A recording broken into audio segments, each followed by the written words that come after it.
read this for us. Okay, so this is passage 1 from What the Octopus Knows by Olivia Judson. All right, so paragraph 1. My love affair with octopuses began when I was 9.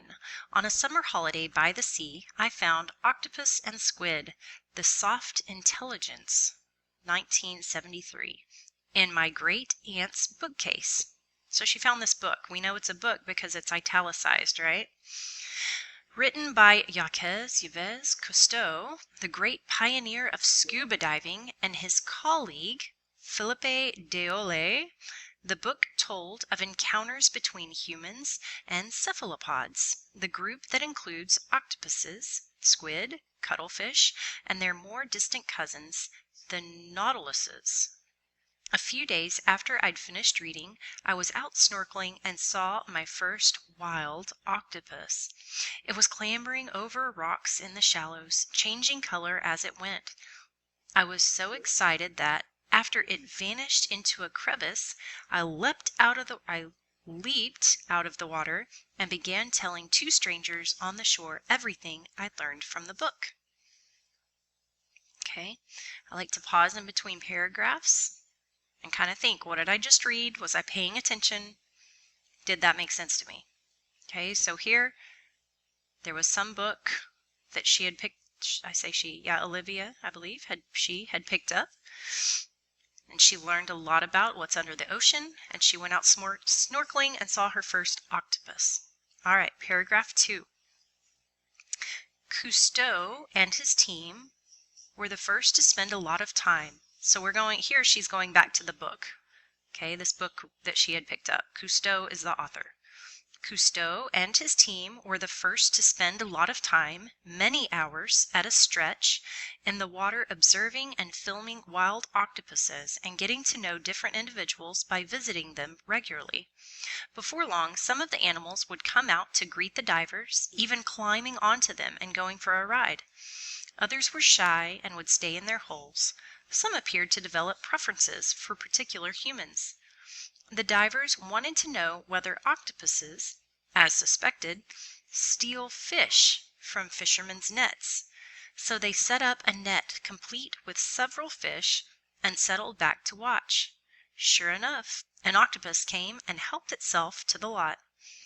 Another octopus opened a jar containing food, while a third seemed disturbed by its reflection when shown a mirror. All right, so that was all of paragraph 2. So what did I just read here? This one starts off with Cousteau. They spent a lot of time in the water and they studied. Okay, so they learned they had preferences. They would steal fish from fishermen. Seemed upset by their reflection. So they just learned about the octopuses. Okay, paragraph 3 up on the top. Cousteau's accounts are anecdotes, not scientific experiments. Yet, taken together, they capture 3 aspects of octopuses, some species of them, at least, that strike anyone who spends time in the water with them. Okay, so here in paragraph 3, these aren't necessarily scientific experiments, they're anecdotes. Okay, just meaning they're stories. And if I didn't know that word, remember on the STAR test, you guys have access to the dictionary on your English test. So you can go up in your tools to the dictionary and you can search anecdotes. You can type that in and find out what it means, okay? An anecdote is like a story, a short story. So they're not scientific experiments, just stories about their experiences with the octopuses. And then it says, taken together, there are 3 aspects of octopuses that strike anyone who spends time in the water with them. So there are 3 things we're probably about to learn about octopuses that they've learned. Okay, paragraph 4, I see, and I know that, just skimming. I've got 1 aspect of octopuses. Paragraph 5 says second. Paragraph 6 says third. So these are going to be the 3 aspects about some species of octopuses that you will learn if you spend any time with them. Okay, so paragraph 4. First, different individuals have different temperaments. Some are shy, some are bold, some are inquisitive, some aggressive. Because of this individuality, people who hang out with them, whether in the sea, at a public aquarium, or in the laboratory, tend to give them names, an honor normally reserved for mammals such as dolphins and chimpanzees.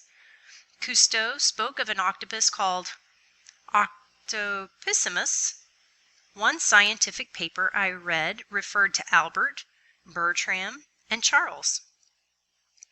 So, one characteristic of octopuses is that they have personalities, right? Or they have temperaments. And again, if I didn't know that word, use the dictionary. All right. Second, I'm on paragraph 5 here. Second, some octopuses will engage with you. They might reach out an arm and touch your hand. They will investigate an object you present to them, giving every impression of thinking about it as they do so. All the while, they will appear to watch you with their large, mobile eyes. Again, these are behaviors we associate with dolphin and dogs, but not with, say, fish, let alone animals such as sea urchins or clams. Okay, so number 2, they'll interact with you or engage with you. Okay.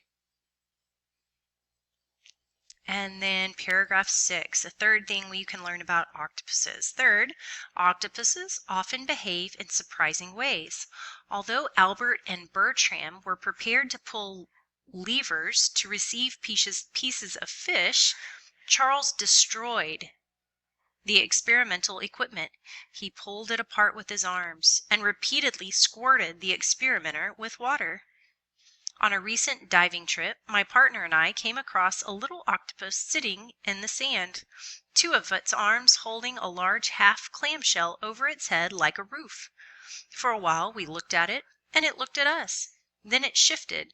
It must have been reaching down with its other arms, because suddenly, like a small animated bulldozer, it tossed up a heap of sand.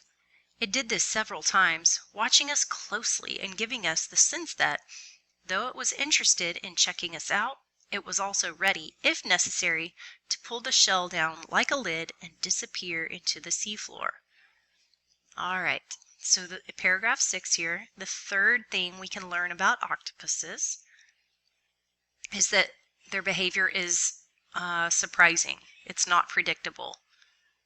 Okay, so these first 2, Albert and Bertram, they would kind of go along with the experiment, but there was another that would not at all. And then this author, Olivia, that is writing this, she shifts right here in this. She says, on a recent diving trip, my partner and I came across a little octopus. So here she tells her own story about her own diving experience, okay, looking at octopuses. All right, so I hope y'all notice that in here. All this has been a lot of Cousteau's research and what he's learned, but then she shifts and she talks about something she noticed as well that would fit, okay, would fit what she's talking about in this paragraph. That's a little surprising, right? Okay, paragraph 7, our last one down here. The animals also frequently change their skin color and texture, which, to creatures such as ourselves, fine-tuned to watch faces for frowns and smiles, blushes and blanches, gives the appearance of emotional expressiveness. In other words, an encounter with an octopus can sometimes leave you with a strong feeling that you've countered another kind. I can't really see that. I've got something over on my screen to move the slides. But there you go. So here is all about octopuses. Are y'all still with me?